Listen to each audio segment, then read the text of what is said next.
నల్గొండ జిల్లా జమియత్ ఉలెమా ఏ హింద్ ఆధ్వర్యంలో శుక్రవారం రాత్రి 9 గంటలకు సర్ ప్రక్రియపై ముస్లిం మైనార్టీలకు అవగాహన కార్యక్రమం నిర్వహించారు. ఓటర్ జాబితా ప్రత్యేక సవరణ సర్ ప్రక్రియలో భాగంగా ఫారం ఎలా నింపాలి, ఏ పత్రాలు అవసరం, ప్రజల్లో నెలకొన్న సందేహాలు, అపోహలను నివృత్తి చేయడం ఈ కార్యక్రమం ప్రధాన ఉద్దేశంగా నిర్వాహకులు తెలిపారు. నల్గొండ జిల్లా జమియత్ ఉలెమా ఏ హింద్ ఆధ్వర్యంలో గురువారం రాత్రి 9 గంటలకు ఎస్ఐఆర్ ప్రక్రియపై ముస్లిం మైనారిటీలకు అవగాహన కార్యక్రమం నిర్వహించారు. ఓటరు జాబితా ప్రత్యేక సవరణ ప్రక్రియలో భాగంగా ఫారం ఎలా నింపాలి, ఏ పత్రాలు అవసరం, ప్రజల్లో నెలకొన్న సందేహాలు, అపోహలను నివృత్తి చేయడం ఈ కార్యక్రమం ప్రధాన ఉద్దేశంగా నిర్వాహకులు తెలిపారు.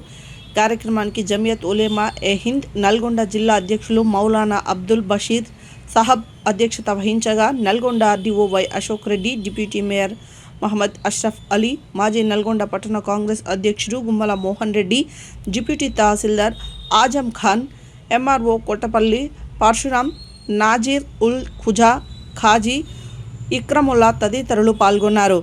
ఈ సందర్భంగా ఆర్డీఓ అశోక్ రెడ్డి మాట్లాడుతూ ఎస్ఐఆర్ ప్రక్రియపై ప్రజల్లో అనవసర భయాలు, అపోహలు అవసరం లేదని, ఎన్నికల సంఘం మార్గదర్శకాల ప్రకారం సరైన వివరాలు, అవసరమైన పత్రాలతో దరఖాస్తు చేసుకుంటే ఎలాంటి ఇబ్బందులు ఉండవని వివరించినట్లు తెలిపారు. ప్రతి అర్హుడైన ఓటరు తన ఓటు హక్కును పరిరక్షించుకునేలా ఈ అవకాశాన్ని వినియోగించుకోవాలని సూచించారు. మౌలానా అబ్దుల్ బషీర్ సాహబ్ మాట్లాడుతూ ముస్లిం మైనారిటీలు వదంతువులను నమ్మకుండా అధికారుల సూచనలు పాటించాలని, ఎస్ఐఆర్ ప్రక్రియకు సంబంధించిన సందేహాలను అధికారులను నేరుగా అడిగి నివృత్తి చేసుకోవాలని కోరారు. ఈ కార్యక్రమంలో పెద్ద సంఖ్యలో ముస్లిం మైనారిటీలు, ప్రజాప్రతినిధులు, సామాజిక ప్రముఖులు పాల్గొని ఎస్ఐఆర్ ప్రక్రియపై తన సందేహాలను నివృత్తి చేసుకున్నారు.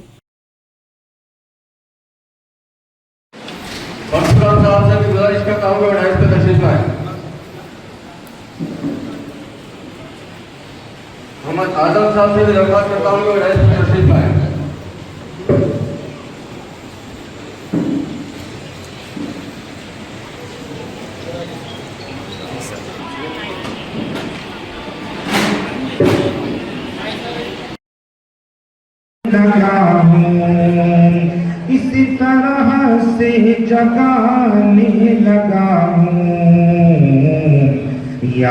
ఎస్ఐఆర్ ప్రక్రియకు సంబంధించి ఇంగ్లీష్, తెలుగు, ఉర్దూకు సంబంధించినటువంటి డౌట్స్ క్లియర్ చేయడం కోసం election commission of India chief, అదేవిధంగా చీఫ్ ఎలక్టోరల్ ఆఫీసర్ తెలంగాణ వారిచే మనకు ఇవ్వబడినటువంటి పవర్ పాయింట్ ప్రజెంటేషన్ కూడా మన దగ్గర ముందు ఇక్కడ మనం ప్రదర్శన చేసుకుందాం. స్టెప్ బై స్టెప్ వారు చూపించిన తర్వాత మాస్టర్ ట్రైనర్ ప్రొఫెసర్ సోమయ్య గారు, ఆర్డీ ఆఫీస్లో ఉన్నటువంటి మా ఎలక్షన్ డ్యూటీ, మా సీనియర్ అసిస్టెంట్ కూడా మీకు అందుబాటులో ఉంటారు.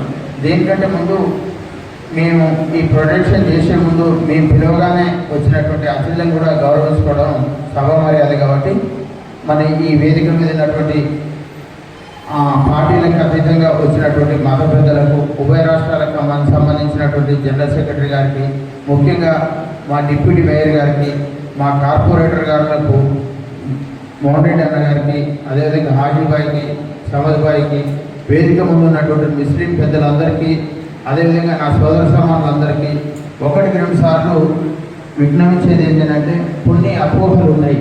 ఇక్కడ గ్రౌండ్ లెవెల్లో మనం సర్వే ఏం చేసినా సర్వే 24వ తారీఖు అయిపోయి జూలై 31 నాడు డ్రాఫ్ట్ పబ్లికేషన్ వస్తుంది. ఆ డ్రాఫ్ట్ పబ్లికేషన్లో మాత్రం ఆ వద్ద ఉన్నటువంటి 6 రోజుల్లో కంప్యూటర్ ప్రాసెస్ చేసేటప్పుడు వాళ్ళకు అనుగుణమైనటువంటి ఓట్లు పెడతారు, వాళ్ళకి ఇష్టం లేని ఓట్లు తీసేస్తారనేటటువంటి ఒక దుష్ప్రచారం జరుగుతుంది. ఇక్కడ గ్రౌండ్ లెవెల్లో మన ఇంటికి వచ్చి చేసేటటువంటి బిఏలో మన కుటుంబ సభ్యులు సరిపోతుంది.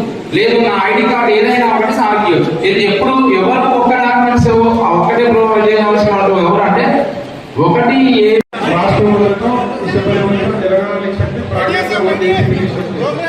और शासनसभा पेड़ नमूना लिख सकते हैं और शासनसभा नियोजन संख्या वाले तो अगर नलगुंडे में आपका नंबर है नंबर और आपको अगर पोलिंग स्टेशन भागों संख्या तो आपका नंबर 122 में है या 123 में है 70 में है वो डाला और आपका सीरियल नंबर डालो, ये आपका हो गया। उसके बाद नीचे के हिस्से में आपका डेट ऑफ बर्थ लिखिए और उसके बाद अपना आधार नंबर लिखिए और उसके बाद फोन नंबर डालिए और उसके बाद अपने बाप का नाम लिखिए, अगर उनका ईपिक आईडी है लेटेस्ट 2005 का वो लिखिए, माँ का नाम लिखिए, उसके बाद उसके नीचे माँ का ईपिक नंबर ఓటర్ లిస్ట్ ఎట్లుంటే అట్లేద్దాం. ఆడ ఒకటే ఒక కరెక్షన్. అప్పుడు మనం ఆంధ్రప్రదేశ్ రాష్ట్రంలో ఉన్నాం, కానీ ఆ ఒక్క చోట తెలంగాణ రాద్దాం, మిగతాది ఓటర్ లిస్ట్ ఎట్లుంటే అట్లే రాస్తాం.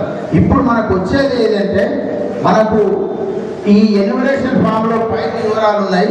ఆ వివరాలతో పాటుగా లేటెస్ట్ కలర్ఫుల్గా ఒకటి ఇవ్వాలి. దాంతో పాటుగా కింద ఉన్నటువంటి వివరాలు మాత్రం కరెక్ట్ ఉన్న వివరాలు మాత్రమే ఇవ్వాలి.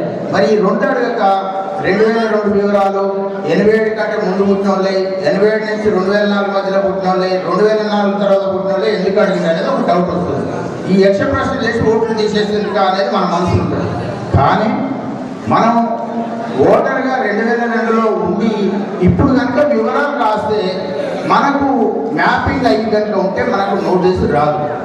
2002లో మనం ఓటర్ కాదు, ఎందుకంటే అప్పుడు మనకు 18 ఏళ్ళ చిన్నపిల్లలు. కానీ తర్వాత 87 తర్వాత కనుక పుట్టుంటే మన వివరాలే రాస్తాం. అంతకంటే తర్వాత పుట్టినప్పుడు మన అమ్మది లేదా మన నాన్నగారి రాస్తాం. 2004 తర్వాత పుట్టిన వివరాలు ఇప్పుడు ఓటర్లో కొత్తగా వచ్చే అవకాశం ఉంటుంది. కాబట్టి ఎలక్షన్ కమిషన్ ఆఫ్ ఇండియా ఏమంటే ఆ అభ్యర్థికి సంబంధించిన ఆ ఓటర్కి సంబంధించిన తల్లిదండ్రుల వివరాలు రాయాలి. ఒకరు ఆర్ఫన్ హోమ్స్ ఉంటాయి, అనాథ పిల్లలు ఉంటారు, వాళ్ళకి సంబంధించి అమ్మ నాన్న